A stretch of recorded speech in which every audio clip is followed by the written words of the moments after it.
2025. Okay. So we're gonna have you do is you're gonna say into the camera. You're gonna say when food and life meet. Tamarindo podcast. Okay. And then you do one clean clap, not clap like one. Okay. Good one. And have it open when I say it? You can have it open, Okay. And then you close when it. Food and life meet. When food and life meet, Tamarindo podcast.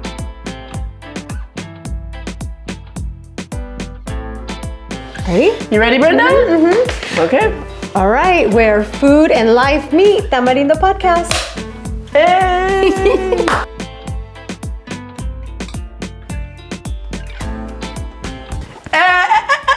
O sea, Brenda. Not yet. We can't just start biting and not letting people know what's going on here, what this is. Yes. Hello, everybody. This is a cemita poblana. So this is like your torta. It's cut in half because they're quite big. Cemita? Semita. Okay, Semita. I don't know With what a to say C. semilla. Semita. Semita, and it's called semita because of the sesame seeds. Those are called semitas. It's the name of the bread. And we've got our milanesa de pollo. It's got aguacate. It's got chipotle. It's got some onions. It's got quesillo. It's like ready. It's ready for us. Ready but for you know, us. but you know what's more interesting is you. Oh. Yes, More you. interesting than a semita poblana? Yes. Well, I'm a Girl. bendita poblana. Yes, this is such an exciting, this is the first interview we are filming here this new year, 2025. Yeah. 2025, because 9 years ago. Oh my gosh. Oh my God. Yeah, that's how long Tamarindo has been around. Brenda founded Tamarindo podcast, which is such a vibrant, cultural, civic, I mean, everything. We have so much fun. So much. So it's a pleasure to have a conversation with you today, to learn about, I want to really reflect on what you've been able to accomplish with Tamarindo, what you want to continue to do, and some exciting trip that's happening in May as well. Yes. A lot to talk about today with Brenda, but I really do admire what you're doing.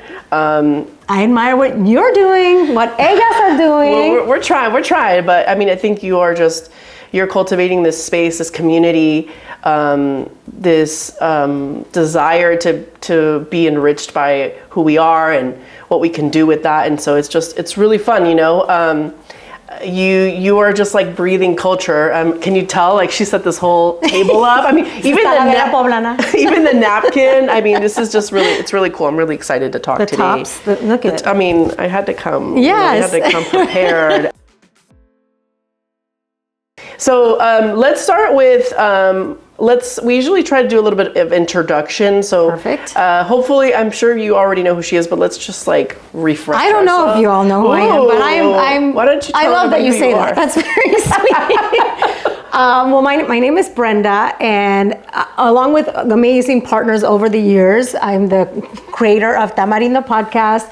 It's been super fun. I mean, over 250 conversations. Dude, that's crazy. Not counting some that were deleted. And then we, over 1 million lifetime downloads. Wow. It's been such a great way to lift up our community, to tell the true and accurate narratives about who we are and about empowering not only our community, but us as individuals, how we can take care of ourselves so that we could take care of the community. That's sort of the spirit of it. Yeah. And then just like celebrating culture and like we're doing now, celebrating food and all that. That's kind of a bonus because I get to speak to you. That includes the food part of it. That's why you see this setup here. But yeah, that's Tamarindo. It's been such a great ride, so much fun, and thank you everybody that's watching. If you've listened before, I just want to say I love you, thank you, and if you're brand new, welcome. I really hope that you catch up. There's been so many phenomenal guests. So welcome. We'll talk about some of them. We'll put in the description. We'll put the link to everything you can find with Tamarindo. 1 second, my napkin fell, so let me awkwardly get it. Okay, so as she was describing what she did and everything, like y'all know, I've come prepared. I have a lot of questions for Brenda. Okay. Because there's a lot of effort, a lot of hard work, a lot of passion behind what you're building, what you've been building. And so with that, there's a lot of questions. But before we get into Okay, it, we like to eat before we eat. Okay, You know, we perfect. I like was to, like- kind of wondering, when is the eating happening? You're like, what the hell? Okay, so I know you kind of already described what it is, but let's Yes. just, why did you pick this for to? Well, okay, I picked the semita, and I'm so grateful that I found a place that was open early, because we're meeting early here. Yeah. But I picked the semita because I want to call people in to celebrate Puebla. Puebla is where I was born. Oh. It is a very special place to me. And in 2024, we hosted our first Encuentro retreat. This was a labor of love, co-created with Delcy Sandoval, Tamarindo's current what up? co-host. We actually dreamed this up together before she was the co-host of Tamarindo. Really? So that was our first project together, is hosting Encuentro. So this was a gathering in Puebla, Mexico. In 2024, we had 12 women. It was incredible. We were in Puebla, in Cholula, in Tepoztlan. We did guided meditation. We did yoga. We had incredible sessions that Delcy facilitated. It was such a wonderful retreat for women. And so we're hosting it again in May. This time it's in May, which is kind of exciting because it includes Cinco de Mayo. If you know that Puebla is the only place probably in all of Mexico that actually celebrates Cinco de Mayo, because Cinco de Mayo celebrates the Battle of Puebla. So It's a perfect place to yes, be. it'll be a perfect place to be. There's going to be a parade. There's going to be Come on, a you Feria listening de in? Puebla the whole month. So we're tapping into that. So here's your invitation to join us. And Puebla is in a gorgeous place, and I think it's often overlooked because right now, we know Mexico City is the hot place to be.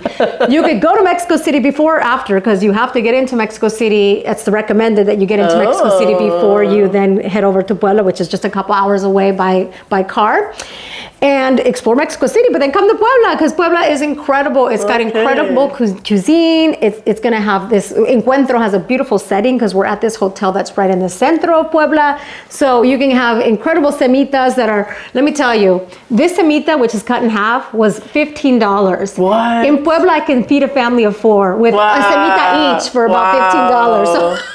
So come and enjoy the food.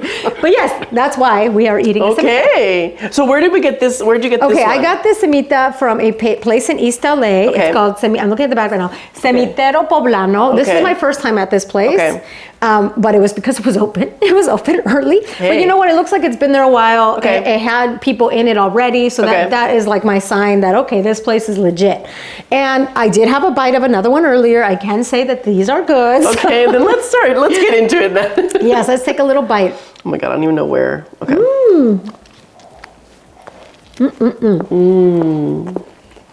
Now, this one is a little bit, it's been out for a little bit since it took us a minute to set up, but No, it's good.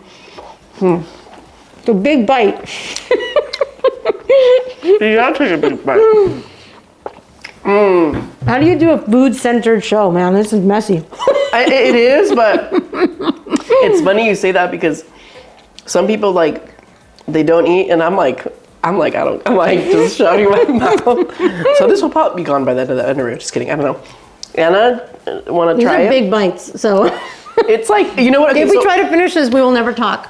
Okay, what I do enjoy about it is the cheese, the avocado, Yeah. this kind of bread. I've never had a sandwich with kind of like this kind of Yes, bread. yes. I don't know. It's just comfort. I don't know how else Yeah, to it's describe it's sort of like a unique take on a torta. It's very simple. There's not even a whole lot of ingredients in it.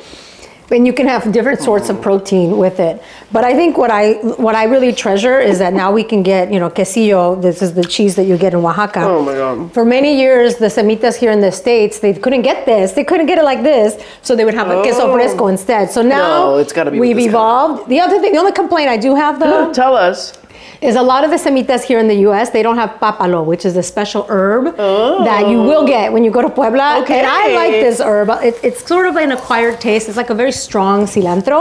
Oh, I love me a good But I cilantro. love papalo. And you can't really, not very few places in the States will get you the papalo. That makes sense because when I think about annoying. flour tortillas, there's nothing like the ones in Mexico. I've never had one in the U.S. that just You know who has good flour tortillas? Ooh, where? Is Sonora Town, and that's because they literally import the flour. Like they get the flour from where is Sonora. This Sonora. Oh my gosh! Okay, we need to y'all go to Sonora Town. You know what? There's several locations. Well, there's one in downtown LA. There's one in Mid City. Yeah. It's really good. There's one in Mid City, and now there's one in Long Beach with a cantina. So y'all, we're gonna have to make a trip over there. Okay. Yes, but I also want to talk about this. Oh yes, here I'll give Anna the. Yes, come and have a bite. And then let's talk about this. Yes. Okay, so. Because we're meeting early, we are having coffee as well. It's fine, baby. And this is from a coffee shop, which I really don't know how to pronounce this. This is ULEW. Yuli is what I think. Yuli, I'm going to read a little bit about this. So Yuli is a Guatemalan-owned coffee shop rooting in the traditions of Chichicastenango. That's a region known for its vibrant market, textiles, and lush countryside. Our family journeyed from Guatemala, bringing a deep connection to our heritage, and we've been in Boyle Heights, where it's our home. This is really so excellent coffee. Like worth driving to. This is their cardamom latte, and it is incredible. Oh, so you went to you went to get this? These are different places. Oh, these are different places. So where is this place located? Boyle Heights. Boyle Heights. So the cemitas from East LA, and this is from Boyle Heights. Not very far from each other. Not very far from each other. Yeah, this is good. This is very good. It's like it kind of reminds me about café de olla, but it's not. No, it's cardamom. Cardamom. Cardamom. Yes, I think that's how you say it. I don't know. Okay. Oh yeah, I see that there. Yeah. Well, cheers. Cheers. So a couple places to add to your list, fellow foodies. I think we have a few. We actually were gonna get food from Sonora Town. That sounds really familiar. Go there after this. Go there after this and tell them I sent them. I sent you. Okay, and then the testament of the flour tortilla. Yes. Very good flour tortillas. It looks like Anna liked it because she took a. Yes, pretty much, it's very good. It's good. I'm gonna keep it right here. Yeah, chew carefully because it's kind of a mouthful. Okay, so food, like obviously you immediately were like, we're gonna get this cemita. Like for you, food. I love How has food been a role in your life? Because I know that you also have a background like in fitness and stuff. Yes, right? I mean, I like not nutrition. No, okay, sorry. Let me. I mean, I understand what should and should not. What? No, that's not. I don't like to use the word should. There's value in that word. So let's just say that I am not a nutritionist. I am not trained as a nutritionist. That's not what I have no training in that. But I do love food. I mean, food is really important to me. I would say that it comes from my parents. Like my parents love to eat. And a memory that I have growing up is that my parents were always down to go to like the Thai festival or like whatever, any sort of cultural activity. They were down to go because they were open to trying new foods from the world. So I was ordering from the adult menu since I was 5, and I'm open to eating foods from all over the world. I really enjoy that. And Puebla has incredible food. So there's cemitas, there's tacos árabes, cemitas, tacos árabes, chalupas. What are tacos árabes? So tacos árabes, you don't really get them too much in the States. There's 1 or 2 places that you might be able to get them, but they're not as popular here. But basically, it's sort of like a precursor to your taco al pastor. So it comes in a the stick thing.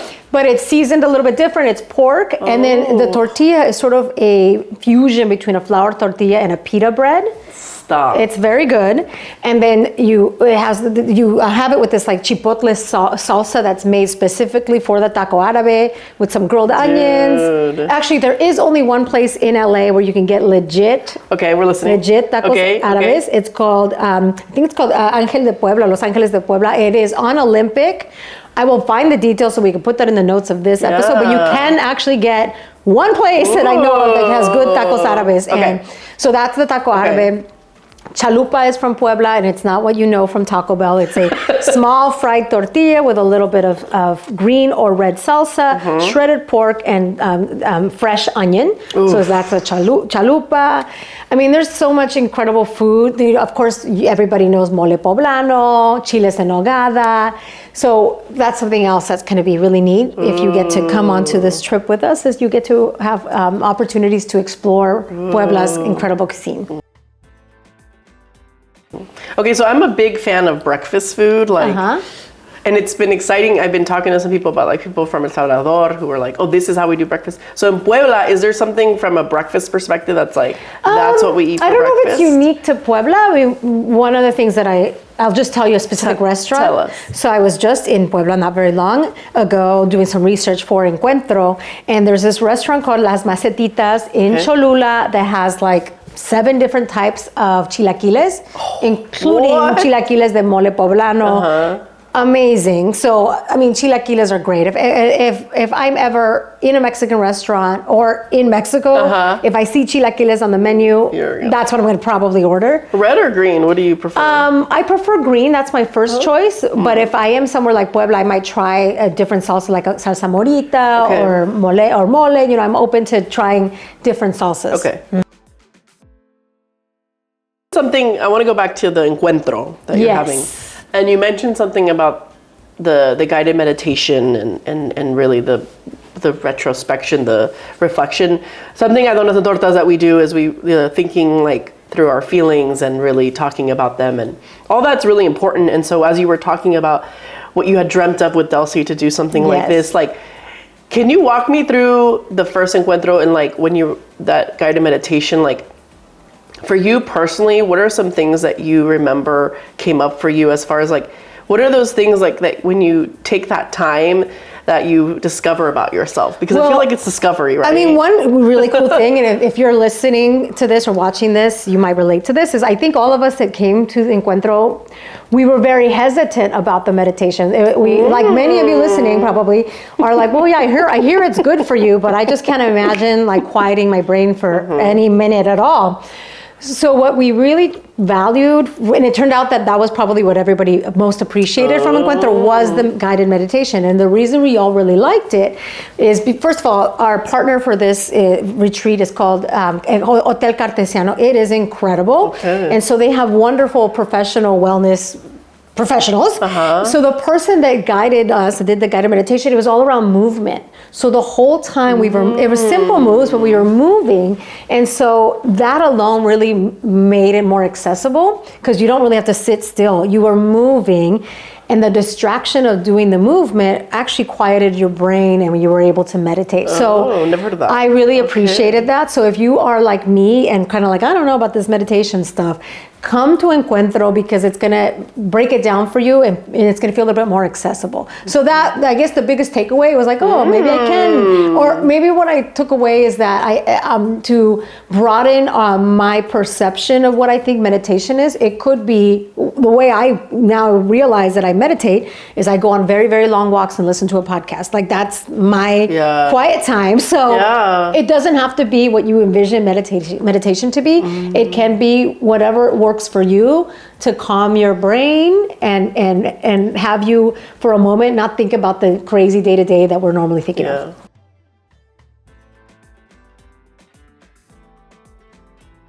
And that day-to-day, man, because I tell you, like, I know, like, I think like people underestimate when you take that time to take time for yourself, like at these encuentros, because they have lasting effect, you know. It's like, that was my question, is going to be, when you left that encuentro, what is something that even till today you're like, wow, I see things differently, or something has just even slightly changed, or maybe in a big way for you? How has that? Well, I mean, I think what comes to mind? It was really neat to be able to think of Tamarindo as a launch pad for something beyond the audio space. So that's the takeaway, is like, wow, that we have this beautiful community of listeners that we get together virtually, right? Through this podcast where we're not actually together. Yeah. But in the 8 years or 9 almost that Tamarindo's been around, we've been doing a lot of in-person events, and Encuentro was sort of a continuation of that. Yeah. So it was really neat to tangibly build community. So that's the biggest takeaway, is that beyond a podcast, this is a community, and we have wonderful listeners, and whenever we're able to kind of lift off that virtual space into in person, it's quite magical. Like she's real. I'm a real person, and listeners are real people. So that's been really wonderful. And just like obviously just connecting with people, like we've connected online first, and now we're in the flesh eating a semita. That's what I really treasure. I love it. Well, let's talk about Tamarindo. Okay. So I'm sure you get this question a lot, but I do genuinely want to know because we're a foodie place. So the name Tamarindo. So this is 9 years ago. Yes. Why the name Tamarindo? What? Yeah. What? You would think there was something thoughtful behind it, but really there wasn't. I mean, there was many names thrown around. I'll give you like the quick story. Yeah. I knew that I wanted to start a podcast, and the first person that I collaborated with on thinking about this, she happened to be a young girl, and one of the first things we did is we put together like a little survey, and among the survey we had possible name ideas and topic. We wanted to hear from people what kind of topics they wanted to hear, and from that survey, and I don't think Tamarindo was even on the menu, but people liked Entre Nos. That's the name that like people really liked. And the other thing that happened through that survey is that my community saw, she's working on something. What is this? Now that first person that I was collaborating with, she got really busy. So she's like, I don't think I can really continue with this. But my friend Luis had seen the survey. He's like, what are you up to? This looks fun. So Luis jumped on really quickly, and he was my first co-host. And Jeff, my husband, was the producer of the music. So he made the theme music, again, before we really had a name or an idea. The one that's still on, right? Yes, it's still on. Fun one. When we heard, I think another name that Luis and I liked was Limon y Sal. We thought that was cute. Julieta Venegas. Yes, it's true. And then when we heard the music, I don't know, the music just seemed like really like, kind of like elevated it a little bit. And then I think I don't know who shot, like we were just spitballing. We're like, Tamarindo, yeah, that's great, Tamarindo. Because you hear the word, we're Luis and I both Mexican. It's such it connects you to your youth, 100%. Eating Tamarindo. 100%. We then created a backstory. The backstory came after the name. So the backstory was just thinking about how Tamarindo, you can have it sweet, you can have it sour, you can have it in a margarita. It's so versatile. And so it was kind of a good metaphor, I guess, for the Latino experience. Yeah. It's very diverse. There's no one way to be Latino. We could be sweet, we could be sour. So we build the backstory afterwards. No, I love it. For me, it reminds me a lot of, I grew up in a place where there wasn't a lot of Latinos, so when I'd go to Mexico, Tamarindo is one of the first things I can think of that made me feel like, I'm a part of something. Yeah, it's like a little candy, little something that you don't see as often here. Yeah.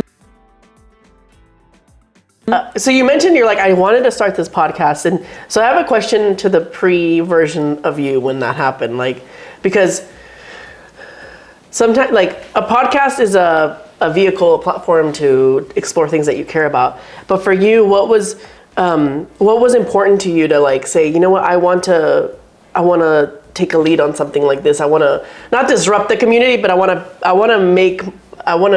to create something bigger than myself. What was that about? Well, truly, it happened. The podcast started in 2016, and it was when then candidate Trump talked about Mexicans as rapists.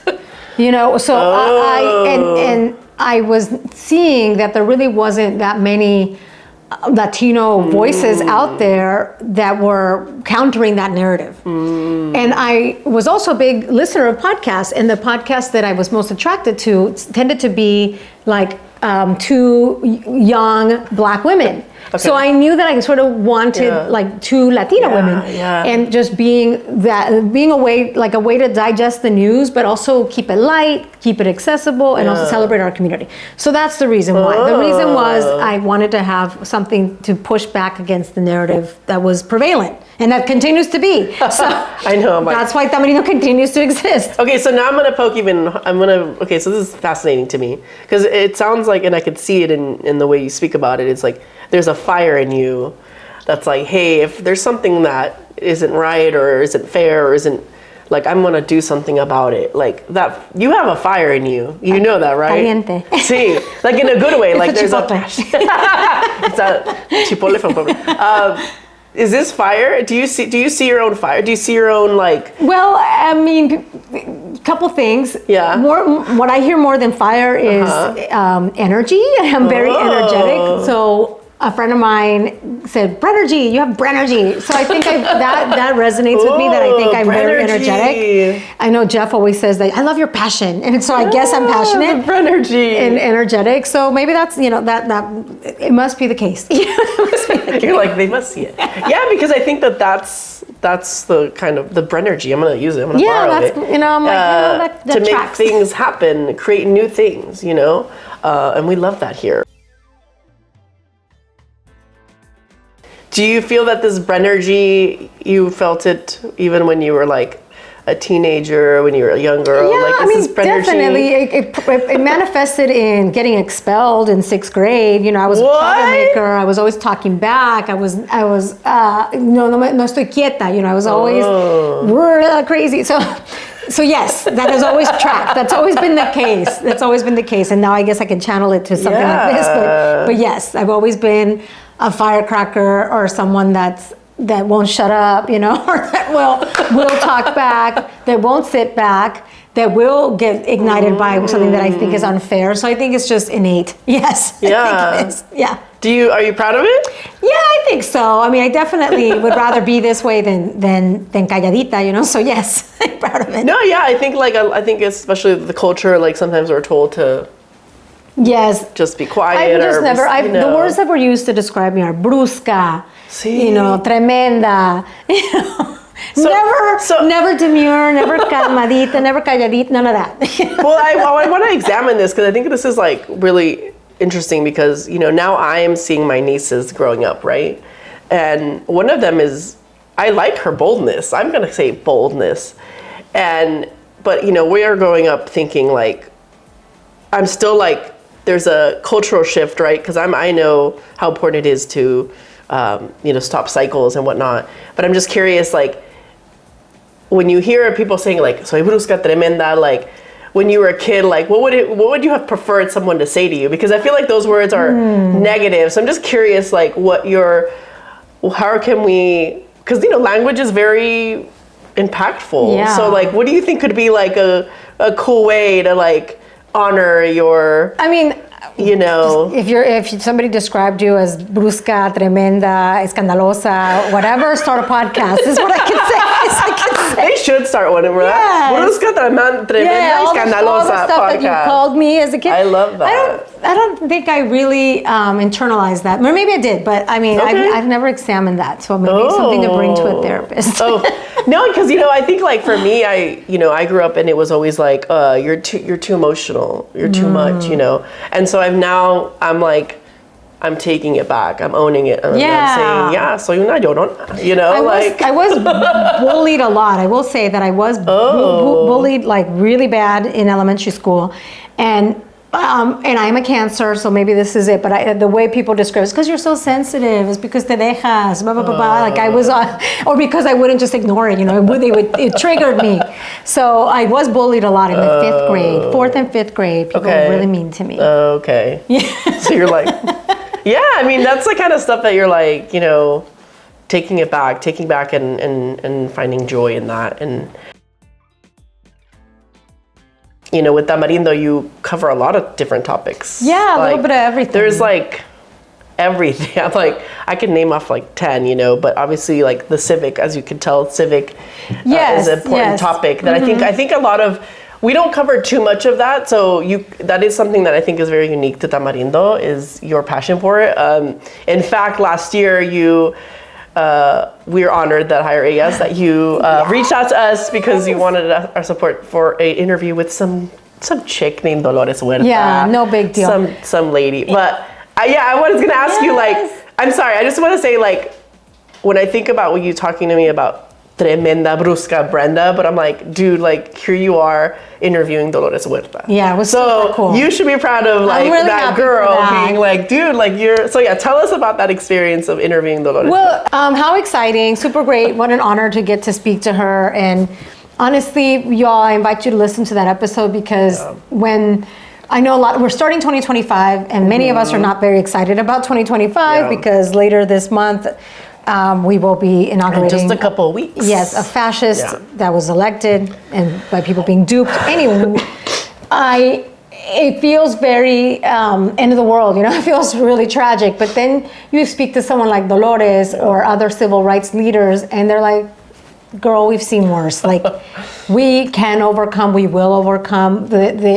We just got to keep organizing, we got to speak to each other, we have to keep centered. So it's a really great conversation to help if you want to feel grounded. I think speaking to revisiting that conversation with Dolores Huerta or anytime she speaks to anyone is really helpful. But yeah, I think obviously it was important for Tamarindo from day one that this be a place to celebrate our community. And by virtue of celebrating our community, staying motivated in what's the call to action, what can we do? So many of the guests that we have, especially if they are activists, if they are leaders, is asking them, okay, so what? Like, what is our homework? What's our assignment? So there's definitely, that's part of it. Yeah. But we also celebrate representation. So we've had a lot of writers, a lot of actors, LGBT, all kinds of representation, a lot of behind the scenes and in front of scenes, because we know that the media plays an important role in how we are portrayed, and that then by extension has an important role in the policies that get enacted. So that is important. That's why there's a lot of creatives that we center. But then with Ana Sheila, as you all know, she was a big part of Tamarindo. She was the longest standing co-host of the podcast. For her, she added this element of wellness, like how do we take care of ourselves as individuals to take care of our community. So there's a little bit of personal development. So all of that is what you'll get on any given Tamarindo. It's going to be, what's going on in current events and what we can do about it. It's going to be celebrating representation, and it's also going to be thinking about personal development and making sure that we're well. So all of that is part of Tamarindo. So how has Tamarindo helped your wellness? What are the things that stick out to you that have helped you in the last 9 years, like personally? I think just being able to meet incredible people. Like this is such a great vehicle to have conversations with people, and actual conversations, because I think we are so immersed in this digital world where it's just emails or text. So for 20 to 30 minutes, you're literally having a conversation with someone, and that is so rare. So I think that's really what it's given me, is like a dedicated focus to go deep and talk to someone. That's simple, but that really is a takeaway that I value. Now, one of the interviews that I enjoyed was Natalia. Oh, yeah. And I always mess up her last name. Natalia Lafourcade. Thank you. Yes. I was thinking, I've been meaning to ask you, like, were you nervous to interview her? Because she's like, I was a little bit, but what I did is I said, Delcy, you get this one. Oh, really? Oh, that's right. You were like, but you were, Yes. Well, you all need to listen to Ocupación. That is the podcast that Delcy Sandoval also actually she hosts that all by herself, and then she co-hosts Tamarindo. Yeah, we'll put her information there. So another great podcast, and she's really excellent at speaking to artists and creatives. And so when we had the opportunity to interview Natalia, I said, okay, great, we're gonna have Delcy interview her, and I will be behind the scenes making sure it all gets captured. So that was how we tag teamed that one. Okay. And it was great. I mean, it was wonderful. She was a really warm, talented person. It was really neat to get to speak to her. And the other interesting part about it is that this was our first time kind of being part of the PR circuit that a lot of artists have to do. So she was coming from a different interviewing with us, and then interviewing someone else. So this is one of those where the artist is going back to back with these interviews. So power to her, because she must have been tired of saying the same stuff over and over again. But yeah, that was a cool experience. I was gonna say kudos to you all too. I think that's a milestone, a win for Tamarindo too. Yeah, it was really neat. It was neat to be asked. We were like, we weren't even pursuing her, because so that was really neat to be invited to interview her. Yeah, I think one of the things people underestimate, or maybe they don't, I don't know. But doing this work, the work that you're doing, it's work. It's like it's dedication, it's motivation, and as someone who I wanted to ask you, like, what has helped you stay motivated? And because sometimes I always admit, I'm like, sometimes I get bogged down. I'm like, oh, do I want to? Am I where I want to be, or where I strive to be? And I always like to ask creators to kind of, how do you harness your love for the craft without letting the self-sabotage and all that get in your head? Yeah. Like, what has helped you these 9 years? I know, 9 years. A long time. Tell us, give us some advice or thoughts. One is if you're thinking about starting some sort of creative endeavor or a podcast, it's like you have to be deeply, deeply connected and passionate with the mission of the show or the project. And I'm definitely deeply connected to the mission of lifting up our community, celebrating our contributions, and doing something about it, right? So that, like, I cannot walk away from that mission. That's like, that mission speaks to me. But the ways that this feels manageable, first of all, is giving yourself breaks. So we do maybe 7 or 8 or 9 episodes, and then we give ourselves a little break. So that really helps. We maybe are, like, make it easy. Like, we make it pretty simple. Like, I'm not doing a ton of research before I interview someone. I let them tell me, like, so ask open-ended questions. Obviously do a little bit of research, but that has made it easier, is to just, like, hey, let them guide, like, give them more. I don't need to be preparing like a monologue myself. Let them talk. So that's another thing that makes it manageable, is like, let them talk. If you're able to have a partner, that you can tag team and divide the work, I mean, that certainly is very helpful. Those are all tips that I would say really help. Thank you. I always forget that because there's 2 cameras. Okay, thank you. Wow, the Brenergy is here. I'm here to clap. Serve. Okay. So we took a little break. Cameras took a break. We ate some more because some of them almost done. They've shrunk magically. Okay, so my question was like, sometimes, like, I feel like the universe is showing me, like, keep going, Jackie, and I'm gonna just label it for myself right now and just say, like, it's my intuition, and so intuition for you. How do you, like, do you feel like you can feel your intuition? Like, do you feel like that's something that you work on, or what's your opinion? I think I'm learning to listen to it a little bit better. Yes. I could, as you're describing it, now I'm thinking back to some of the choices that I've made in the last 4 years since the pandemic. There has been a lot of gut checks that have made me make bold moves. And I guess I should have just, instead of a gut check, it's my intuition. So I have made some moves that I think are illogical if you were to look at it on paper, but I think there was just like a feeling, this is not where I want to be spending my time. This is not who I want to be working with. Like little things like that, where the logical step would be like, let's say it's a job, like continuing this job, it pays well, keep at it. But like, just not feeling it, not feeling it. And even though in capitalism, I kind of need that paycheck, I would rather go into the abyss of I don't know. That felt more called to that. So I would say I'm learning to listen to my intuition. And you said something really interesting too about, like, where do you invest your time? That is a big. I think, if there's anything that we learned from the pandemic, is that, whether we like it or not, we were all confronted with our mortality. Like, wow, no matter what, we were all like, oh my God, this could be it. And I think that led a lot of us to investigate, like, who we spend our time with. And I think now that it's been a few years back, and I even feel a little bit of an overwhelm of how many more invites there are. Like, we're back to the pre-pandemic days where there's just so many events, so many things. But I hope that we can continue to be selective about how we spend our time, because the pandemic reminded us that it's finite. It's gonna end. So I think that's one lesson that all of us took from that experience. Yeah, absolutely. Your quality of life. That how you're spending your time. Likes to. That we're in it. Like, we can't deny that we're in capitalism. Like, that's not going to change whether we like it or not in our lifetime, probably. But what are things that we can do to be well within this system?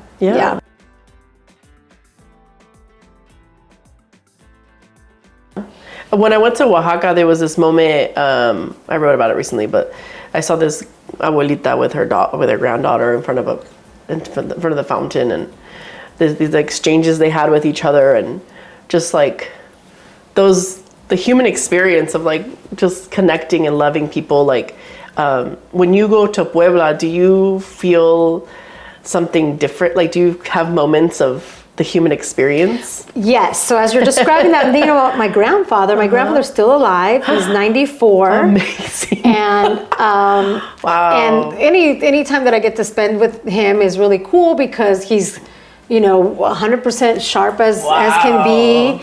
And What's he drinking? I know, a little bit of mezcal. I mean, he swam every single day. Like he was always very active. So he is generally pretty well for his age. His vision has suffered a little bit, but I think those moments, like when I go to Mexico, is most of my family is still in Puebla. Like I didn't really grow up with lots of cousins and all that because they were mostly all in Puebla. So it's really nice to just get that big family feeling that a lot of people have, and then maybe that, like some of us, like me, didn't grow up with that. So it's kind of special to be able to like see all my cousins and reconnect with them that way. And also, the other thing that's really interesting is that I think, Mexico's doing fantastic. Mexico's doing great. None of my cousins have zero interest in visiting the US. They'd rather go to Europe. They'd rather travel around Mexico. They don't have that desire to leave the country. They are doing well. I think that's great. That's kind of like a great thing to see. That things are okay over there. And that's why y'all should come visit. I do remember in one of your podcasts that you talked about you would record your grandfather. Yes, I did. So this is a couple years ago. I should do this again when I go back. Do it again. I asked him one question, and man, he went off. So I need to follow up and ask him like 2 or 3 more questions. So what I'm going to do actually is I'm going to ask him a little bit more about his parents and his the lineage. I don't really know that far back. So I'm going to ask him what he knows about. I mean, obviously he probably definitely knows about his parents, but let me ask him about his grandparents. Did he interact with them? I want to know. Let's see if we can go a few generations back and see what I can. Can I ask for a favor? Yeah. You don't have to say yes. Okay. But can you add a question to your list of questions? Of course. So I've always been really curious about I wish I would have asked my grandparents when they were alive about how they felt about LGBT people. Oh, well, I don't even want to ask them because I know it's not going to be a good answer. Probably. I don't want to bother them. Because some things are better left, No, because there's they say don't meet your heroes. Maybe I won't ask them that. Maybe I won't ask them that. I know. I know. That's why I'm like, you don't have to say yes. I probably should. But it's just, for me, it's more of like a history question. Because to me, it's like, you can have your opinion. I mean, maybe I'll be surprised. And more it's like, what was the nature like? Like, what were the conversations? Whether they were bad or good, like, that's fine. I'm just curious because, they were all in Mexico, so I don't have the perspective of like people because only Mexican American, but like in Mexico, what was really the sentiment around that in the 1950s, 40s, whatever. Like, I'm just curious because it would be a curious question to ask. I mean, he's got grandchildren that are gay, so maybe I'll be surprised. Maybe I'll be surprised by the perspectives. Maybe. So that would be a curious question to ask because even in my own parents, right, in my own family, I've seen and in culture, right, I've seen an evolution that is obviously in the right direction, a lot more accepting, a lot more, not beyond accepting, more than accepting. Yes. It's embracing. And that's wonderful. Yeah. So that's wonderful to see. And so it might be neat to ask someone that's 94. Yeah, out of curiosity. Yeah, because maybe I have a perception of what I think he might say, and I could be wrong. So think about it. But I understand. Yeah, sometimes it's hard to hear. I don't want to hear it. I know. And I experienced a little bit of that the last time I was interacting with my grandpa. He started talking about. Oh, goodness. Luckily it wasn't about LGBTQ issues, but he was just saying like, you can't trust anybody in the news. You can't trust this is why. He started talking about how YouTube is good because it sort of democratized the way we learn information. That's one way to receive it, but I also feel like it's also led to a lot of misinformation. So I didn't want to argue with my grandpa. I don't want to give him any sort of heart attacks, but it's kind of Yeah, I'm like, when it comes to older generation, it's just more of like a place from curiosity. Yes, more like an anthropology project. Yes, that's what I was going for. Yeah. So intuition also makes me think about like mental health.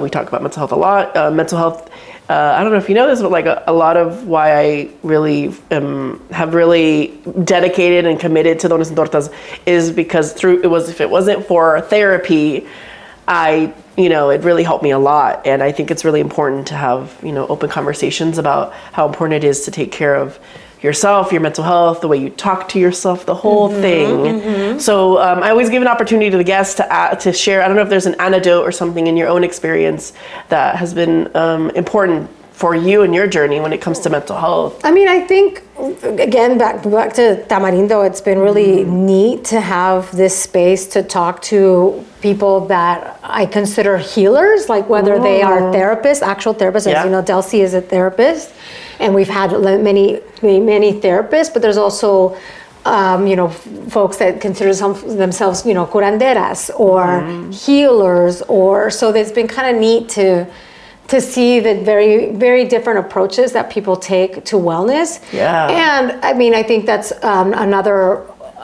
of the missions, I guess, or purposes of Tamarindo is to remove that stigma around mental health, around speaking about these things or seeking support.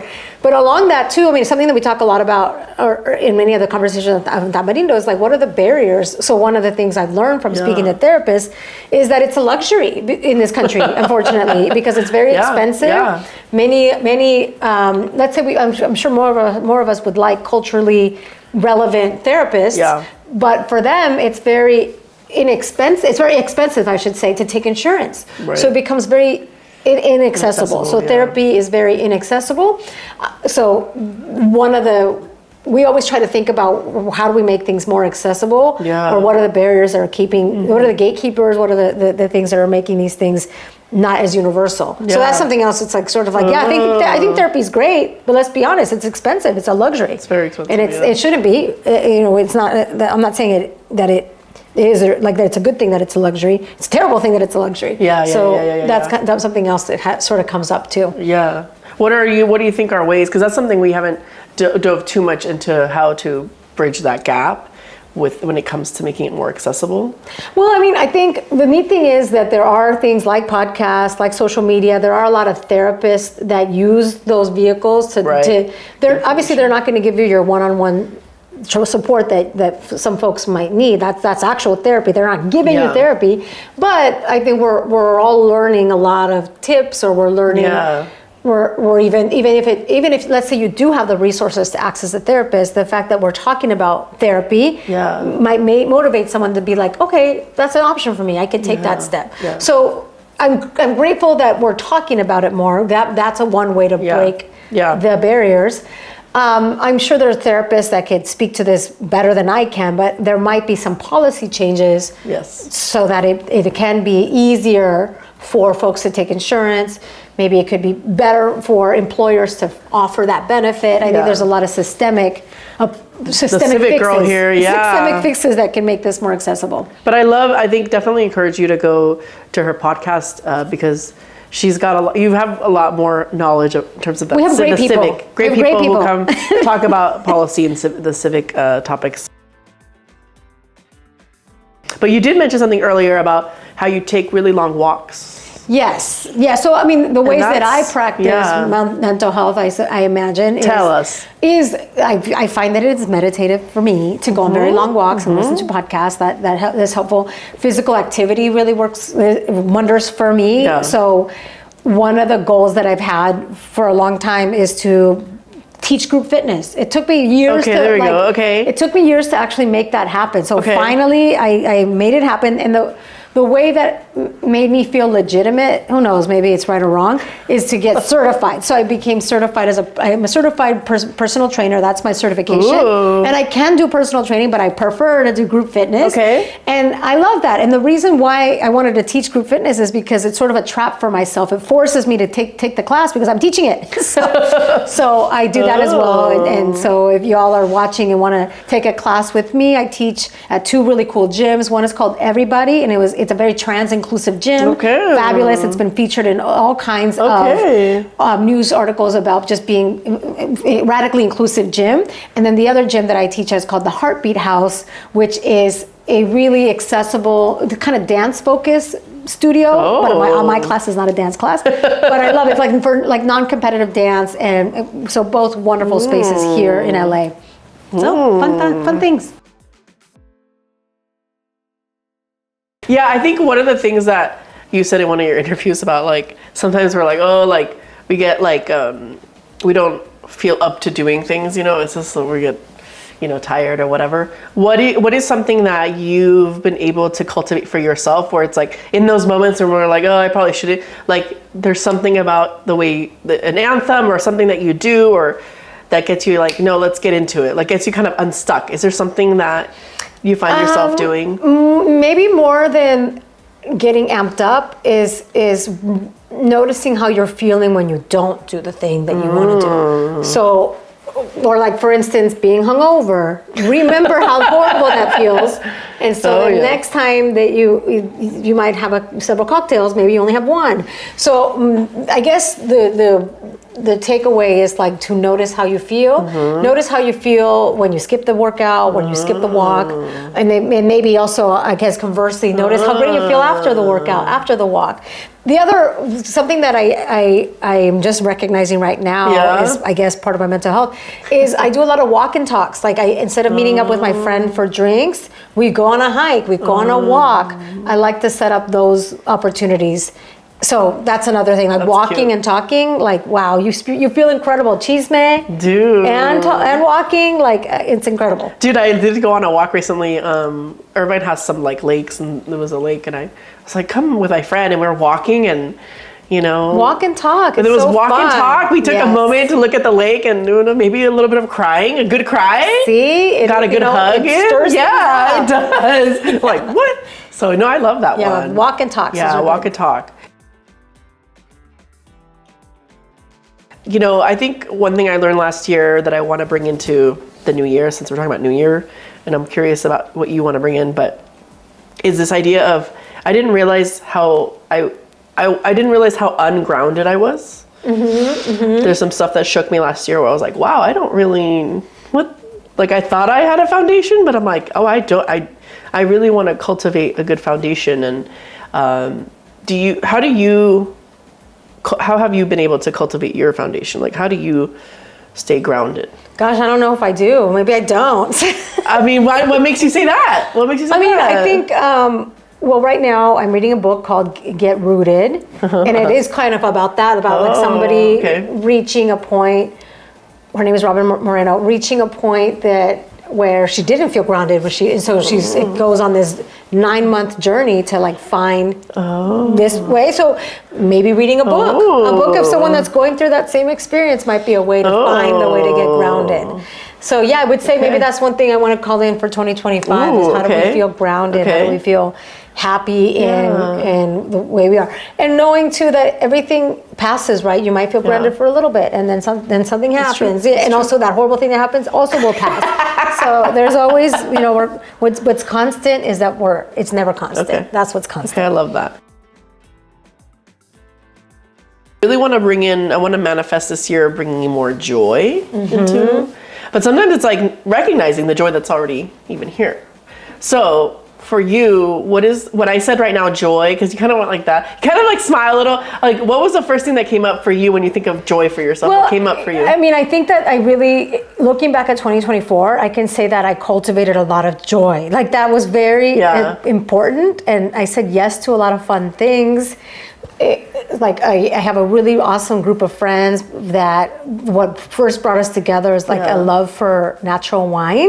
So we call ourselves the wine cult, and it's really been this beautiful network of women, and it's big enough that there's always something. There's always like someone's birthday, or like there's all kinds of meetups and gatherings, and looking back at the year, there's just been so many fun memories. And so that's been really great. Just finding your group of women. I especially enjoy hanging out with other women. I do feel like super energized when I do that. So I think that's been really a way to like cultivate joy. I don't remember if that's what I said was my intention in 2024, but it's certainly what happened. Okay. So maybe carrying that over some more for 2025. I like the idea of joy. I can really look back at the year and say, I really did that. Like I really found a lot of time to celebrate and be in community and cultivate community. So yeah. If there was a donut and a torta right here, what would you pick? A donut or a torta? Okay, it depends on what's in front of me. If it's a maple donut with bacon from Voodoo Donuts, oh, okay. I will go for the donut. Okay. If it's a torta, I mean, if it's a nice, great cemita from Puebla with papalo, I would, let's go ahead and qualify it as a torta, then I would go for the torta. I love it. No one's ever given me that answer. Okay. Depends on the donut, depends on the torta. Yeah. But now you have two examples of some good ones, okay? I ask everybody at the very end if they would like to ask me a question. And since you are a podcaster, I don't know if there's a question you want to ask me. Sure. Okay, so my question for you is, tell me the backstory of Donas y Tortas. Oh, okay. Similar to you in terms of like the name just was the name. And then the backstory came later, I guess you could say that sort of happened. But long story short, because we don't know how long the battery's going to last for, so